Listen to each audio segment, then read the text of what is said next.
Another week, another Football Tailgaters podcast where we go over hot topics in the NFL. Let me introduce ourselves, starting with our Jets fan Yams, Andy the unbiased fan in the group, and myself, Aaron, I'm the Cowboys fan in the group. And we just finally finished Super Bowl weekend, specifically Super Bowl Sunday. That was probably one of the better Super Bowls I've seen myself in like the last few years, right? Especially after Tom Brady retired. But anyways, there's a lot to unpack for this Super Bowl Sunday, and we've got a lot to talk about, specifically with the 49ers, Patrick Mahomes. Got to throw the Cowboys in there somehow. We'll talk about that as well. Now that the offseason is about to basically, start, a lot of stuff is going to happen. There's still a lot of question marks for some teams, and we've got to talk about the draft eventually, but let's get started with the Super Bowl and get that out of our heads. Let's try and warm up here. So, what do you guys think? What are your guys' thoughts on this Super Bowl? It was a great game. I did not expect it to go into overtime. I was thinking that the Chiefs were actually going to be a little bit better than how they started. Basically, the first half, you can say it was a little boring. The both teams struggled. And I really thought that the 49ers were going to be trailing in the second half, but no, it was the other way around. But I always believed that Mahomes was always going to be able to pull it off in the end, so the better team won. What about you, Yams? Yeah, I actually never doubted that the Kansas City Chiefs will be able to pull it off. It wasn't boring in the first half. It was just, a close game, and that's kind of what I liked. I actually doubled down on my bet, so I went ahead and put more money on the Chiefs, just knowing that they were going to get it done. Right. I was surprised they went to overtime. I really am. And two good defenses just made it a close game. It was definitely a very defensive-sided game in the first half. At least it seemed like it, especially for the first quarter. 0 points was scored in the first quarter. And it was very, very slow-paced because it was just back and forth. And obviously there were some mistakes that were caused within themselves, for either the 49ers or the Chiefs, right, with fumbles and stuff like that. And I personally saw, right, you could tell that this is, for the Chiefs, this was definitely the weakest team for Patrick Mahomes and Andy Reid and Travis Kelce and so on, right, for their core dynasty. You can argue core dynasty, right? But, that's something we can talk about. But it was pretty impressive. And especially in the second half, I am also surprised that it went into overtime. But I didn't like the way it was going when it was halftime. I was like, this is tough. And especially when the Chiefs had a chance to possibly close out the game, to instead of being down by 7 points, to be down by 3 points. And you could tell that Patrick Mahomes was really trying his best. And especially with Kelce getting frustrated, right? You saw the whole dramatic moment of Kelce bumping into Andy Reid and whatever. Bumping? Just showing the passion. Know if it's pumping, but yeah. Pumping or bumping? I'm sorry, bumping. Yeah. Bumping. He wasn't bumping. He didn't tackle him. He's like, when you get mad at a little kid, you grab his arm. He startled him. That's what I said. He startled him. Yeah. Well, it looked like whatever. Who cares? But, the guy was showing his passion, and that's what it is.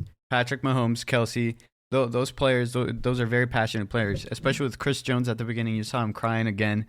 He's at the Super Bowl, at the peak again. He's back at it where he's at, right? He's glad he's re-signed with this team.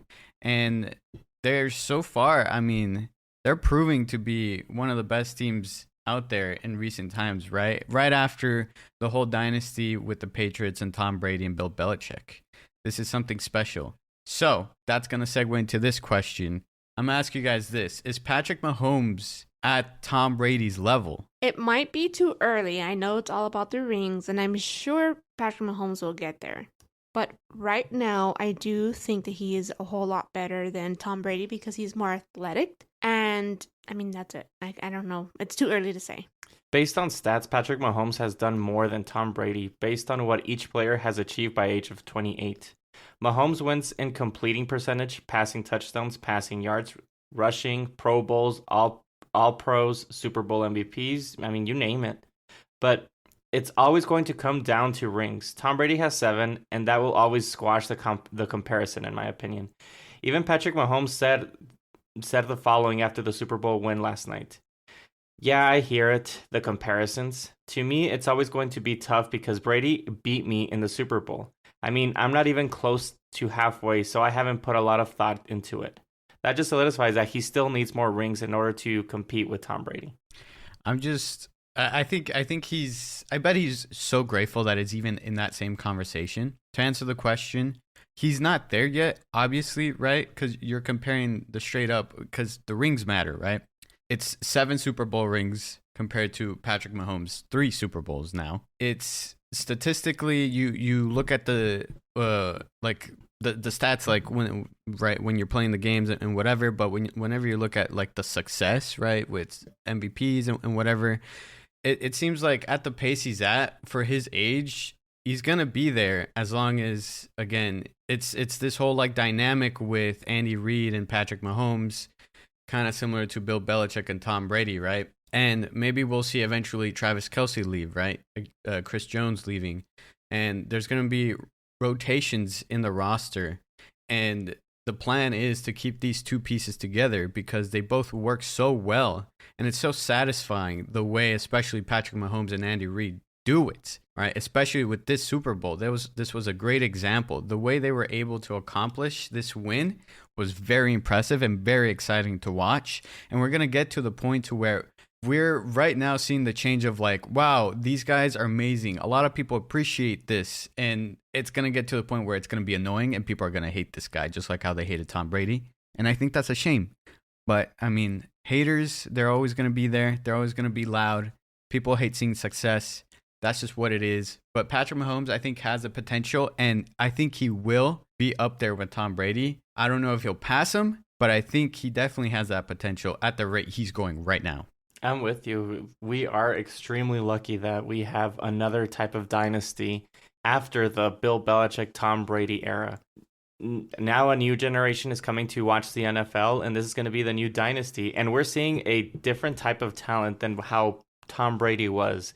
Tom Brady was a pocket passer quarterback, and he just knew how to decipher to beat the defense that he was playing against. The defense all yeah, the time. exactly. I don't see that from Mahomes yet, but I'm sure he'll get there. No, I think he is getting. He's like really close to it. But the thing is that with Mahomes, you have the dynamic of his athleticism and how he's able to run and move away from the defensive linemen or linebackers. It's just at a really, really high level. And like we said, he's 28 years old. He already has 3 Super Bowls. He's been to 4 Super Bowls already. So count that as well. The one where Tom Brady beat him? Well, the one that Tom Brady beat him, yeah, yes. I think it's annoying when the arguments say that Tom Brady will always be better because he beat him in the Super Bowl. I don't think that's just that simple. No, like, it's not that simple. Yeah, because he was young. It's really not that simple. Yeah, it's not that simple. I mean, Tom Brady had like 20 years experience, and Mahomes had like 4 years experience, or 3. Yeah, it's not that. Yeah, you can't do that. But it is gonna, in my opinion, it is always gonna come down to rings. It's always that situation like with the Michael Jordan compared to LeBron James. LeBron James is a really great talent. He's won a lot of rings with a lot of different teams, but it always comes down to how many rings you have in the end. And Tom Brady, he said like he wanted the Michael Jordan type of level rings, and he surpassed him with 7 compared to Michael Jordan's 6. There's gonna be people that think what makes a player great, and yeah, I think it goes into like sections, and one of the main ones is who has the more rings or who's broken the most records and stuff like that. You know what I mean? And people are gonna see it in certain ways only because that's what they think is important. What do you think is important? It's totally up to you, right? And it is what it is, but you can't ignore the fact that the success in someone's career is, in someone like Tom Brady, right, it's going to be hard to accomplish, but we're seeing something special. Again, I'm reiterating this with Patrick Mahomes, is he's getting up there, and you can't deny that. His success in his career, it's getting up there with Tom Brady, but he's still got ways to go, right? Yeah. Let's not get ahead of ourselves. Right. But well, still he actually special. said it himself when the whole trophy ceremony was happening. He's like, no, we're just getting started. This is like not the end or anything. He still has his focus to going and winning more. And that's what I love about his competition, his competitiveness. It's just at an extremely high level, just as Tom Brady was. Now, yeah, if that's gonna bother him, if that's gonna be used as fuel, right? Like, I guess as time goes on, maybe we'll see more of that. I don't know what it is, but I really appreciate what he's done, and it's gonna be great. Future, right? I think they'll have a pretty good chance right now. 49ers for the next Super Bowl are favorites. And then it's, I believe, the Chiefs right after. So I want to segue to the 49ers now. It's a tough loss, and I totally get that. I had it to where my gut was saying 49ers, but then my heart was like the Chiefs because, nothing against the players with the 49ers, but I'm just not a big fan of the 49ers fan base and right, their whole legacy and stuff like that. Obviously, Cowboys fan, blah, blah, blah, whatever. Who cares? Are the 49ers cursed after the Super Bowl loss? I would call it the Cousins curse because no team has lost to Kirk Cousins and won a Super Bowl in the same year. If you're a 49ers fan, it does seem the 49ers are cursed as they have gone to the Super Bowl 3 times the last 11 years and cannot win it all. They lost in 2013 versus the Ravens when the lights unexpectedly went out in New Orleans. They lost the Super Bowl in 2020 versus the Chiefs. All their quarterbacks got injured in the 2022 NFC Championship versus the Eagles, and now they lost once again to the Kansas City Chiefs. And you got to give them credit. They rise from the NFL gods, putting them in a place with one of the worst trades in NFL history, giving 3 first-round picks for Trey Lance, an injury-prone quarterback that they had to trade away for a 4th-round pick. At the end of the day, I'm sure the 49ers will be back as to the Super Bowl. And I don't think it's too much of a curse as other teams. I mean, ask the Bills fans, who is more cursed? Yeah, and the ones that haven't won a Super Bowl yet. Exactly. There's worse curses out there, and I don't think, well, if you want to play levels, sure, they're cursed, but not to the same degree as other teams, right? I mean, at least they're making it to the Super Bowl, but there are unfortunate circumstances to where you're faced against someone as great as Patrick Mahomes and Andy Reid, right? And it's a tough hurdle to overcome. And I think at this point, like, it's more about who can dethrone that dynasty over there that they were building. And the 49ers are the closest thing to it. And it's tough. It seemed like they had it at halftime, and then they were slipping. And you can say a whole bunch of things about the running game and McCaffrey and how they kind of shied away from it, right? Second half. And also injuries. You can't ignore the injuries. I'm not saying it's a full excuse, but injuries do matter, and they had some pretty significant injuries, and also the timing of the injuries were pretty bad. So it is what it is, but they got a special team over there. They'll be back, unfortunately for me. I think it's great that we even have competition, and I appreciate it, but the 49ers are definitely not cursed. At least they made it, but that's just my opinion on that. Yeah, for sure. And then it was just unfortunate the situations that were happening to them. I mean, give also credit to the defense of the Chiefs. They took away Deebo Samuel. You didn't see Ayuk that much. I mean, they just appeared here and there, but very little. They weren't as elite we saw them in previous games. And that's just me of giving my opinion of the whole NFC conference. Basically, they're trash this year. And in the NFC, the 49ers were the only ones that were just as high enough to be competitive enough for like against the Ravens, the Bills, and the Chiefs.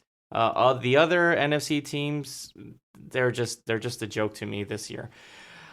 And it was just unfortunate that a whole bunch of things were going on also in the wrong way. I mean, you did have the fumble with the 49ers, and then you also had that unfortunately punt that hit the heel of one of the special teams players for the 49ers. That was just big time unfortunate. That just gave more points to the Chiefs. It is a really heartbreaker for 49ers fans, but I mean, at the end, the better team won. So who would you say is at fault for the loss for the 49ers? A lot of fingers are being pointed at the head coach, Kyle Shanahan. Kyle Shanahan's decision to receive the ball in overtime made many to scratch their heads. But here's the kicker. A few 49ers players, including the fullback Kyle Juszczyk, not knowing the overtime rules in the Super Bowl compared to the Chiefs, in which the team practiced over the overtime scenarios before the game. I mean, that just shows you that the better prepared team won the game. They have a very good team, and they have all the necessary weapons. They have a great defense. Brock Purdy was okay, did not cost them the game, but also didn't do much to finish it at the same time. It's just one of those things that a lot of bad luck happened, and it favored the Chiefs, even though I believe they had more turnovers than the 49ers, it just, when it happened, it favored the Chiefs and they were able to capitalize them. And also the overtime mess. That was a mess. Receive the ball. You have a chance to have a crack at it if the Chiefs don't make it. I don't know. I think it is Kyle Shanahan again. I mean, they were really close to scoring. Well, that's Brock Purdy problem. They were pretty close to scoring. I just give they were right there. They were right there. But then we go back to how we were talking about how Mahomes is just more experienced. He would have been, in my opinion, a really big time experienced quarterback. Would have been able to read that defense, knowing that the defensive end Jones was going to come like running through and just breaking through, and you would have set up a play to have a player just to be open right away. I mean, Mahomes did it when the 49ers basically did man-to-man, and he knew all the players were going to go at him, and he took the run, and then Patrick Mahomes got the first down, and then some. It's just unfortunate that for Brock Purdy, it just didn't work that well, but it's because he's really, really new. But he did a great job. I mean, he didn't have an interception, and he played really well. It's just that the better defense won, unfortunately, for them. You would want to beat Kyle Shanahan and not do the same mistakes as you did the first time. And like how Aaron just said, he shied away from the run in the second half. Because it wasn't working in the first half, so he was trying to adjust to it, even though they were up mostly in the first half, but they weren't as up as they would want to. I would be consistent with the run. That's your best player. It's not easy, and I think especially when you're in the moment, you can overthink some things, and then some things can just go right over your head where you could possibly miss it. And that was one of his. We'll never know if it was a mistake or not if he sticks to the running game, because it like Andy said, it wasn't working. But it is strange when your best player on the team isn't getting the ball as much as he needs to. And this is where it goes a little bit more to Brock Purdy. I don't fully blame Brock Purdy for that loss. And I do find it concerning that Shanahan, who is obviously, he's a mastermind and stuff like that. But why he couldn't find better ways to give the ball to McCaffrey is interesting, when I feel like he's he's a Swiss Army knife. And obviously you have other weapons as well. It's just so strange to me how you can build like such a star-studded team and still not get through the hump. And especially when you're up, right? And also it's concerning that the coaching staff weren't responsible enough to tell these players about the overtime rules. That was really concerning. How do you not know about that? Exactly. It's insane to me. I remember Donovan McNabb, and this was like already like a few years into his career. He did not know the overtime rules. Donovan McNabb, an ex-quarterback of the Philadelphia Eagles. And he went into overtime against the Cincinnati Bengals, and they tied. It ended in a tie. And he said in the post game that he just didn't know the rules. It's just mind-boggling for me. You're an NFL player, an NFL quarterback, and you don't know the rules. Like, we as fans, it sounds like we know the rules more than them. So I guess. I mean, that's very, very strange. And very embarrassing too. And how far does this, like, who does it go back to, right? Because you can look at a lot of coaches. You can maybe say the offensive coordinator, and then that connects to the head coach, and so on, right? How do you not practice for this? How do you not prepare for this scenario?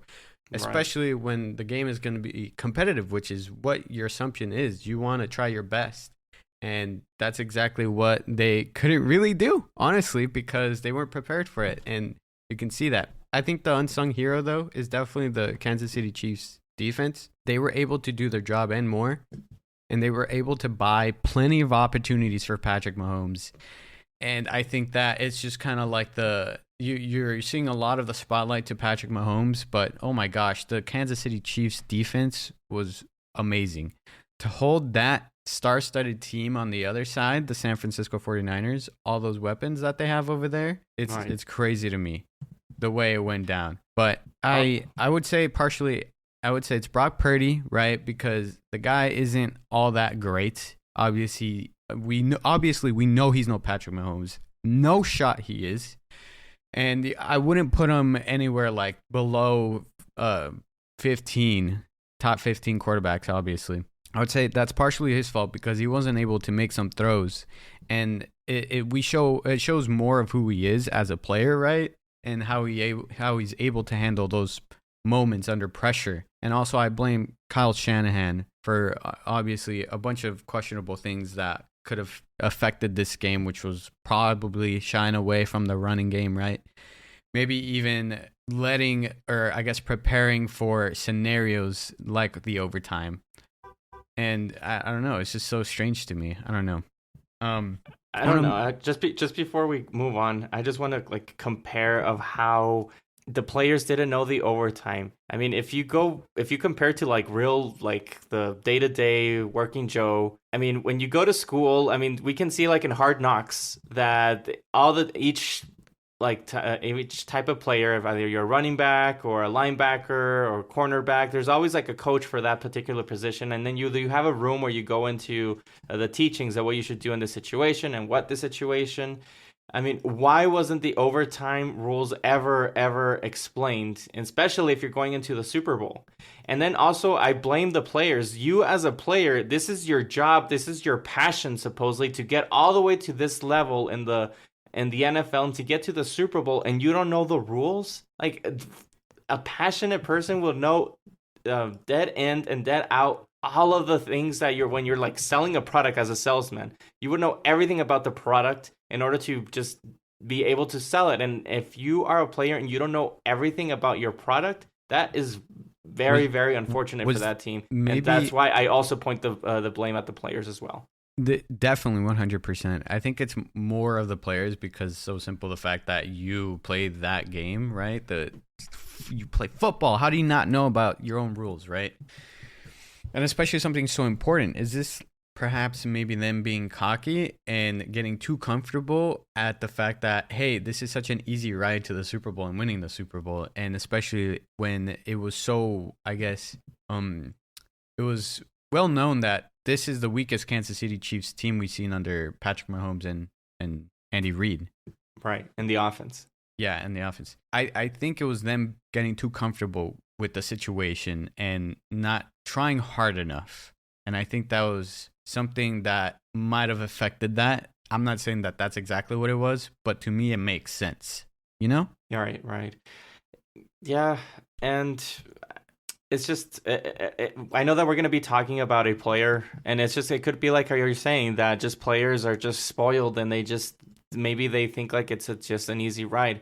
And I mean, how many players in college would have loved to be in the NFL and they just didn't get that chance? But because you guys have the talent, I mean, just the talented players sometimes outshine the outperforming that worked day in and day out to get to that elite level. But just because the other player was just more talented than you, got into the NFL and maybe didn't work as hard, it's just based on pure talent.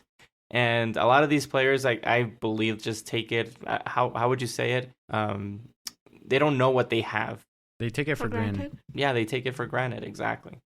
So let's talk about a player that's not on the San Francisco 49ers, but on the Dallas Cowboys. And obviously, we know what happened to them in the playoffs against the Green Bay Packers. So it was brought up that apparently, Demarcus Lawrence kind of spoke on the situation and maybe the cause of the loss and why they were, I guess, not as good as the Green Bay Packers when it came to it. He basically said that they got tired. The Cowboys got tired. The players were tired. And, well, I forgot what Micah Parsons says, but what are your thoughts on Demarcus Lawrence saying that the Cowboys lost because they were tired? That's a really horrible excuse. I don't know why he even said that. That makes the team look horrible. It is time for a culture change for that team. They're too spoiled. How embarrassing for your defensive captain stating on ESPN First Take that the reason that they lost in the playoffs against the Packers is that they were burnt out. He went on to say as well that for the Dallas Cowboys, it's a Super Bowl every Sunday for them because of how much attention they get. This tells me that the organization is at fault for giving these players the best facilities, top athletic trainers, the nutritionists, and not having any motivation. There is no fear in these players to get cut. Accountability. If your captain says basically it's too much being a Dallas Cowboy player. If I were the Cowboys, I would cut him just to set an example of that is not the mentality that we want on this team. That's tough to cut him because the fact that someone in your own division can get him, and he's Demarcus Lawrence, first of all, I don't think he's a terrible player. It's just strange to me that he would bring that up because he said, quote unquote, in all honesty, I think, I don't know why it says honestly, it should say, I guess, I don't know. In all honesty, I think the main thing is we was burnt out. So why would you bring that out specifically, and especially at this point, right? It's sometimes getting too honest, especially publicly, to where it can get posted around. It's going to affect you. How do you not think about this and think about the backlash you might face, right? You keep that to yourself. If it is true, if it is not true. Because, yeah, I mean, players, teams do face fatigue around the league, especially if they travel a lot. But yeah, every team. Yeah, it's, well, I mean, some more than others. You get tiers of it because some teams travel a lot more than others. And you can see that and even post that. And there is a difference whenever that's the case. I don't know how high up that was for the Cowboys. But either way, I mean, you got to prepare for that. You know you're going to travel a lot. Prepare for that. Adapt to it. So I think that's one mistake that I think Lawrence slipped up on and he shouldn't have said. I don't think he should necessarily get cut, but I think there should be a check on him and making sure to keep him in check, and to keep leaders around him in check. Keeps people passionate like Micah Parsons. I like Stephon Gilmore, even though he's not at his peak right now. But, I mean, there was a video of his reaction of him hearing those comments about Demarcus Lawrence. He didn't like that. I like that. And I think they should keep him around because of that. I don't think so because he's your defensive captain. He's the Stephon Gilmore. Stephon Gilmore. No. Okay, well, you're saying that they should not cut Demarcus Lawrence. I think they should because he is the captain. He is the one that's supposed to be the leader of the team. And if he has this mentality, that's just going to spread over to the other players, rookies or the ones that are trying to learn. Like, oh, yeah, imagine if he's on practice and it's the playoffs. He's like, man, I'm burnt out. I'm tired. And the other players are like, yeah, you know what? I'm tired too, man. Well, let's just try our best and let's see what we can do. Instead of like that grit that Micah Parsons has or other defensive players that have that motivation to win it all and win the Super Bowl. You have you have Demarcus Lawrence just bringing everything down and just being like, it's so whatever. It just shows how, we said earlier, some players take it for granted. Yeah, and it's exactly what it is. This player is taking this position for granted. I believe they were having a discussions when they actually extended him that he might leave. They did have Randy Gregory leave the building just because of money, and they just didn't come to an agreement because of something a closure in the contract that Randy Gregory didn't like. And it was about to happen also to Demarcus Lawrence, and Jerry Jones just stepped in and saying, no, you know what, just pay that guy his money. But if you're paying this guy like his money, that it's a big time money, and you're having this type of mentality that's going to be spread over to the team, then you actually is a liability instead of an asset. Is it better to say, yeah, we were tired, or yeah, our coach just doesn't know how to scheme? No, you don't say none of those things. No, that's just especially not the second one. You would. It's yeah, more you so. would get that's really it's more what so. What would you happened. rather say? It's more so. What would you rather say? We were tired, or Green Bay Packers are better? Because he also said that. He didn't just say one or the other. He said both. Right. He said hats off to the Green Bay Packers because they were just better. Yeah, it's He a simple also answer. said, Like, but- I know that we as fans, we get tired of the same answers, right? But he should have just said, like, you know what? That's our fault. We as a players, we weren't ready. And the Green Bay Packers, I mean, give them credit. They were actually 100% more ready than us. And that just shows us that Sure. we're supposed to be better next year, and we're going to come for it next That year. happens, and that, I mean, I'm glad that he acknowledged that. But didn't he say also something like, it's just the cost of being a Cowboy or being in a Cowboys team? Well, or that's what I was saying about that. For them, every Sunday is a Super Bowl for them. So it's the cost of being a Cowboy. exactly. That's again, it goes to his mentality. Like, oh, it's because we're a Dallas Cowboy that it's just too much attention, too many eyes, too much pressure on us. Then get out of here. Then if that's too much pressure, I mean, I'm sure all the '90s football players of the Dallas Cowboys, when they heard that, they were like, "Are you kidding me?" And it wasn't just like us being frustrated. There was a lot of players that were like, "Are you kidding? Did he really say that?" Something's got to change, and I know that we're going to be talking about a defensive coordinator change. But something big time has to change, and it might be like a blessing in disguise for Cowboy fans that Dan Quinn left. Even though I was a big fan of Dan Quinn, he did turn around the defense, but this year just wasn't that good. So we'll see. Right. I think I would be okay with either him staying or getting cut. Like at the end of the day, yeah, I don't. It does bother me that he said those kinds of things, and ideally you don't want that on your team. But he's also a good player, and I don't think he's been awful, especially this past season. He wasn't awful. But it's you can't pay the guy a lot because I don't think he's up to what I think his contract is worth up to, right? And he might want, some more money, and I don't think the Cowboys should do that, and I think they should focus more on Micah Parsons and getting some more talent on the free agency, right? Make it attractive for them. And right. I think that this is not one of the things that makes it attractive. So, yeah, I think I could see them cutting Demarcus Lawrence, unfortunately. Before we move on, and I wish I knew who it came from, but there was an analyst in ESPN that, and I believe it was in the morning show there in ESPN, I don't know, but sources said it was a big-time GM, and he gave a great explanation of what they look for when they're looking for in the draft. So he said that if there's a scenario in which you have two good players, one is better than the other and talent-wise, but the GM chose the one that had less talent, and people were asking him why. Why'd you choose the player with the less talent?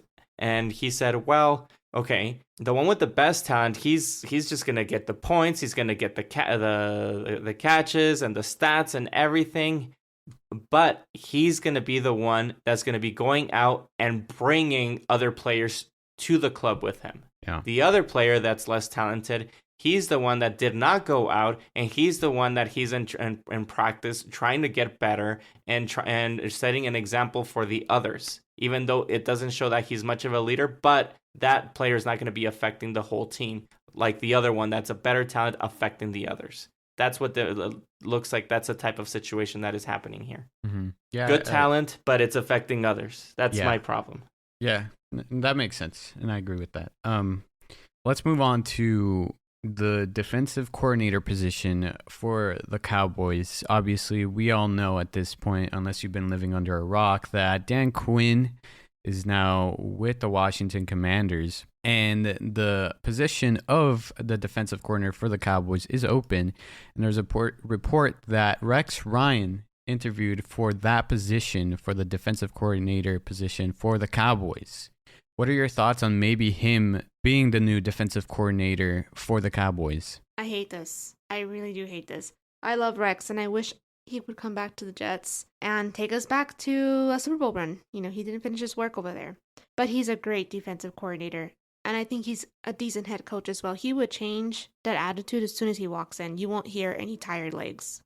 It's definitely an interesting situation. I mean, the Zimmer contract is not set in stone.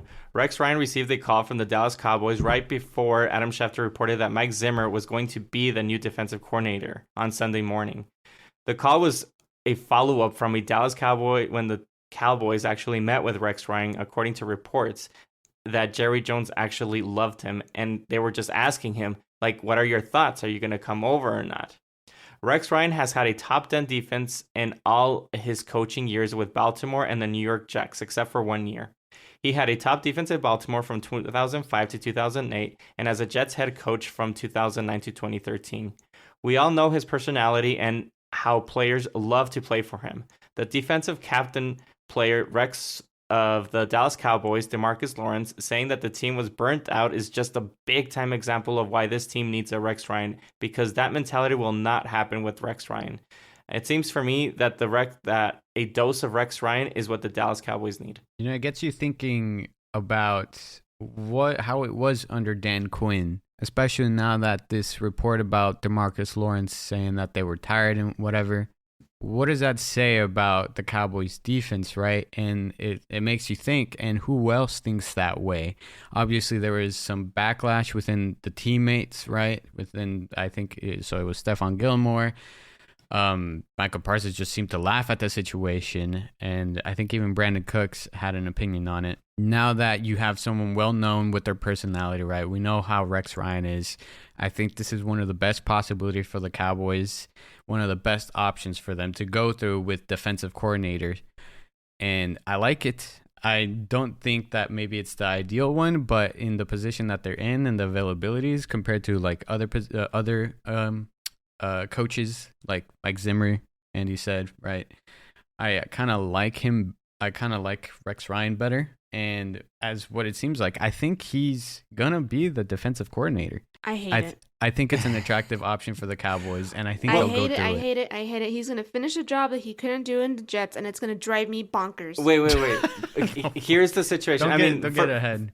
For Dallas Cowboy fans, I think this is a good move because at least you can find something that you're actually waiting for and anticipating for next season. But here are the negatives that I see if Rex Ryan is hired as defensive coordinator. It seems by reports is that the Jones family really love Rex Ryan. This is the last year that Mike McCarthy has in order to prove if he can actually make it or not. I hate it. So there can be a lot of tension between Rex Ryan and Mike McCarthy because this is not a Mike McCarthy hire. This is a Jones family hire, and that's why head coaches don't want to go to the Cowboys because the Jones family meddles in and usually head coaches they choose their coordinators, but with the Dallas Cowboys, the Jones family are the ones that have to say, yeah, you know what, I like him. Even though they've had a really bad defensive coordinators in the past under Jason Garrett. Right now, it seems like they just want some type of change, and they really like Rex Ryan. I like Rex Ryan too, and it seems like based on his interviews yesterday before the Super Bowl, he just wants to get to that Super Bowl and win a Super Bowl. I know that he did. I know that he really, really wants to get that ring. So that brings in a lot of motivation to the team. I just think that there might be if McCarthy and Rex Ryan don't get along, that can be a big problem for the Dallas Cowboys. Yeah, he could outshine him. He's a big time personality. He's a big time personality, and he would outshine McCarthy big time. And Dallas Cowboys have had a top offense for the last few seasons. Even though for me this season wasn't that amazing for them, just because the NFC is trash. Season. Yeah, but it's because the NFC is trash in my opinion. They didn't have a good running game. It didn't seem like they had an identity, and a lot of reports show that the Dallas Cowboys didn't have an identity. They do have the talent, they do have the plays, and their Dak Prescott here, he was looking at more like an MVP type of player, but it just didn't happen in the end. And you kind of feel like they were, even though they beat if they would have beaten the Green Bay Packers, it wasn't going to be 100% certain that they were going to go to the Super Bowl. They were actually going to get beat by the Lions or by the 49ers. And I think a non-delusional Cowboys fan would agree with that. I agree. It's really tough for me. I really like Dan Quinn. I truly like Dan Quinn. And a part of me will miss him a bit because when it worked, it worked. You know what I mean? It worked well. But the ugly side was too ugly. And at this point, this team cannot afford that because, again, it seems like they're built for the Super Bowl run. But there's always something going on. If it's not one thing, it's the other. And we've pointed fingers at Dak Prescott. We've pointed fingers at Mike McCarthy. And at the very end, there was fingers pointed at Dan Quinn, right? Right. And now he's gone. He's the first piece to fall from that. What's going to happen next? I do think that because of the whole scenery change for the defense, someone like Rex Ryan is the perfect piece for that. And I do hope he gets hired. But you mentioned Jerry Jones. He's the owner, and the Jones family, right? They like to meddle. It's not that simple. We'll see what happens, but I think we'll leave it at that. Well, last one thing, because you were talking, just my closing statement. You were saying that people were pointing at Dan Quinn for the fault of why Dallas Cowboy lost. One of the biggest fingers that was pointing at Dan Quinn was Rex Ryan. He pointed out that out of the 54 plays or 52 plays that the Dallas Cowboys defense were out there, he had 6 cornerbacks or DBs on the field when they were getting rushed by Aaron Jones, the running back for the Packers. And and Rex Ryan was like, "What are you doing?" So that also helps the situation for him to be the defensive coordinator. But I'll end it at that. All right, I think that's gonna do it. This is gonna be the end for this episode. Thank you guys again for listening to the very end, and we'd love to see you guys giving your opinion with us on our social media, which is football_tailgaters on YouTube, Instagram, and TikTok. Thank you guys again for listening, and we'll see you guys in the next episode.